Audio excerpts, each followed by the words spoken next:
Elisa lamb की रहस्यमय और संदिग्ध मौत। सेसिल होटल, एक डाउनटाउन 600 कमरा 14 मंजिला इमारत 7वीं और मुख्य लॉस एंजल्स के स्किड रो जिले के पास। दक्षिणी कैलिफोर्निया। नोयर फिल्म में एक सेटिंग हो सकती है। मैं फिल्म बार्टन फिंक में होटल के बारे में सोच रहा हूँ। 1920 और 30 के दशक में कई मेहमानों और आगंतुकों की जगह में हत्या कर दी गई थी। 1960 के दशक में एक महिला ने होटल की खिड़की से कूदकर जान दे दी थी। 1985 में Richard Ramirez, the night Stacker, कभी-कभी 14वीं मंजिल पर रहते थे। होटल ने सीरियल किलर को वेश्याओं के सानिध्य में रखा, जिनमें से 14 उसके हाथों मर गईं। 1991 में जैक एंटवेगा के होटल में रहने के दौरान ऑस्ट्रियाई ने पड़ोस की कई कामकाजी लड़कियों की हत्या कर दी। सेसिल के नए मालिकों ने 2007 में 2 सितारा बजट होटल में सुधार किया। होटल के आधे निवासी स्थायी निवासी हैं। 26 जनवरी 2013 को कनाडा के वैंकूवर से ब्रिटिश कोलंबिया विश्वविद्यालय की 21 वर्षीय छात्रा एलिसा लैम ने सेसिल होटल में चेक इन किया। लॉस एंजल्स में अपनी छुट्टियों के पहले 5 दिनों के दौरान एलिसा ने अपने माता पिता को नियमित रूप से फोन किया। उसने 31 जनवरी को फोन करना बंद कर दिया और अगले दिन उसके चिंतित माता पिता। एक वैंकूवर रेस्तरां के मालिकों ने लॉस एंजल्स पुलिस विभाग में अपनी बेटी के लापता होने की सूचना दी। लैम को लिफ्ट से बाहर निकलते और फिर से प्रवेश करते, बाहर दालान में बात करते और इशारे करते हुए और कभी-कभी लिफ्ट के भीतर छिपते हुए देखा जाता है, जो स्वयं खराब प्रतीत होता है।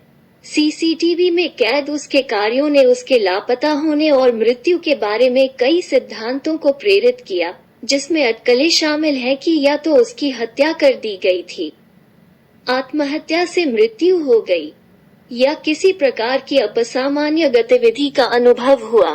पुलिस अधिकारियों ने बिना परिणाम के होटल की तलाशी ली।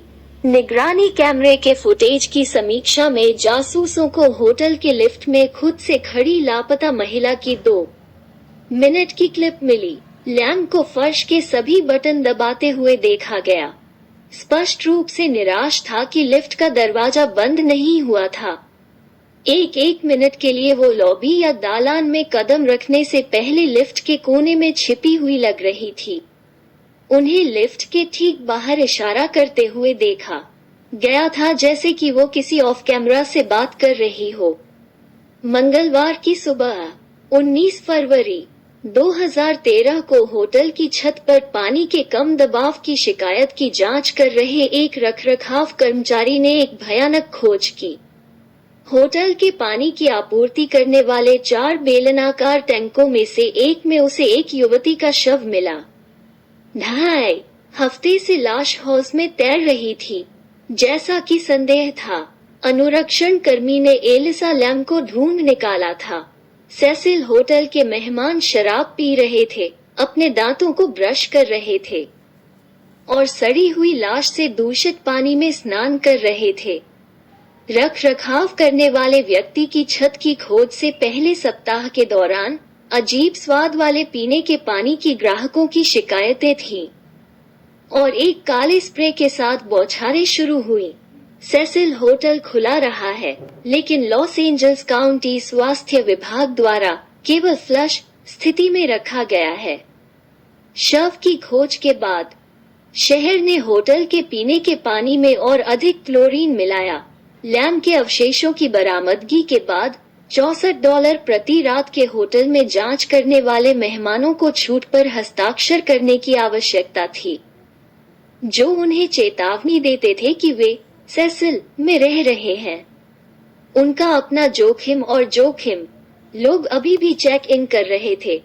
लॉस एंजल्स के जासूसों ने मामले को एक संदिग्ध मौत माना, लेकिन यह निर्धारित नहीं किया कि लिसा लैम के साथ क्या हुआ या उसका शरीर होटल की पानी की आपूर्ति में कैसे समाप्त हुआ।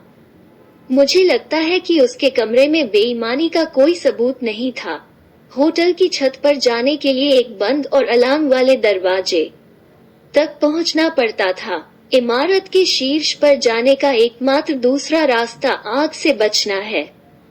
उसके माता पिता के अनुसार एलिसा की यात्रा योजनाओं में राज्य के मध्य भाग में सांता क्रूज की यात्रा शामिल थी।